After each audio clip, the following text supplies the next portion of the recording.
What if paying a ransom to cybercriminals became a crime?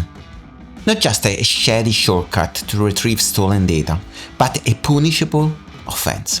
And what if, in the name of national security, a government told companies, do not give in to digital blackmail?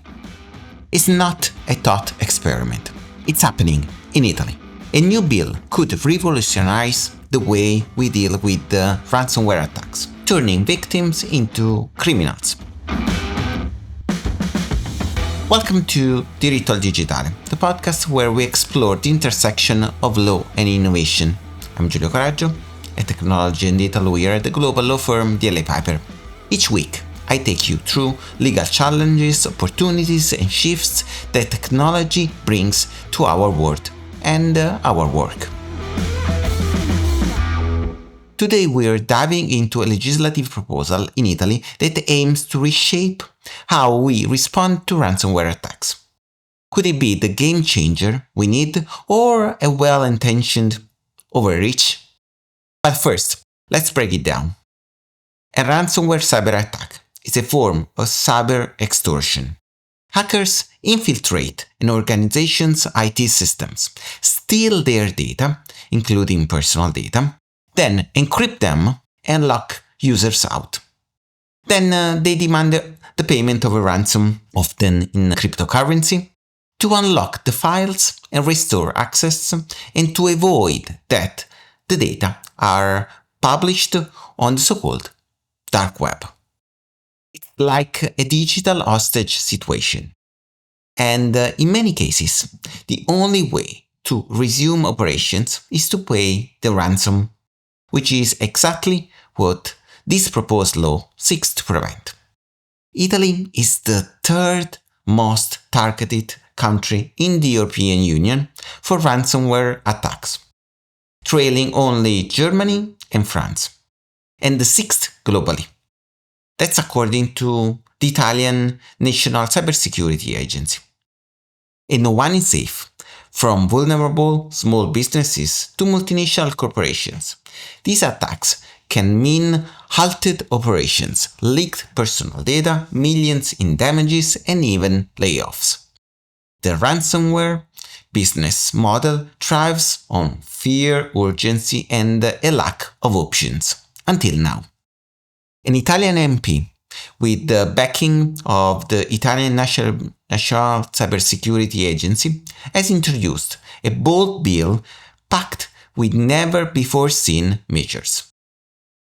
Ban on ransom payments by critical infrastructure operators, unless authorized directly by the Prime Minister in exceptional cases. Mandatory notification of ransomware cyber attacks to the Italian Cybersecurity Agency within 6 hours. Recognition of ransomware as a national security threat, allowing intelligence services to intervene proactively.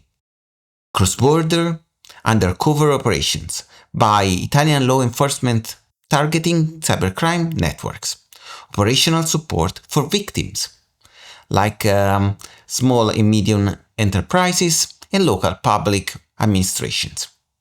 A dedicated task force for incident coordination and threat intelligence sharing. A national fund to provide financial support to victims who meet cybersecurity best practice. This proposal marks a major shift from reactive to proactive cybersecurity policy. The core idea: cut off criminals' lifeline by banning ransom payments. In theory, it makes sense. No money, no incentive. But in practice, things get murky. What happens when not paying means a business shuts down? Or a hospital loses access to potential data? Should desperate victims be criminalized for trying to survive? And what about small businesses with no cyber insurance, no response plan, and no way out? This proposal raises complex legal and ethical questions. Is not just about punishment. It's about preparing businesses for resilience. One of the most forward-thinking parts of the proposal is its emphasis on cybersecurity education in schools. In partnership with the Ministry of Education, the government wants to teach kids how to recognize and avoid digital threats. It's a smart move because the weakest link in cybersecurity is almost always human. Investing in the next generation is not just a technical necessity, it's a cultural obligation.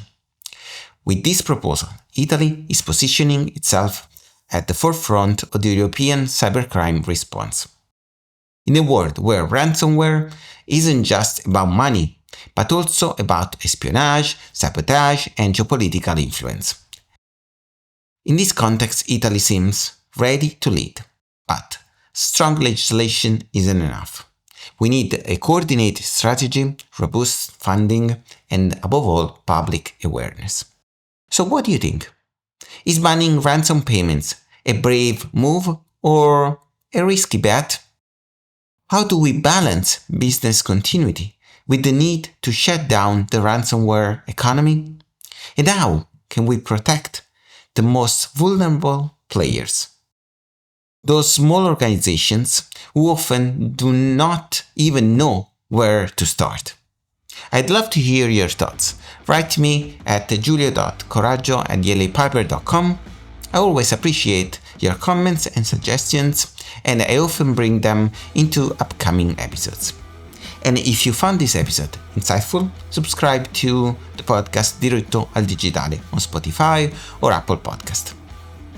Tap the bell so you don't miss the future episodes, and if you enjoyed this one, leave us a 5-star rating. I'm Giulio Coraggio, this is Diritto al Digitale, arrivederci.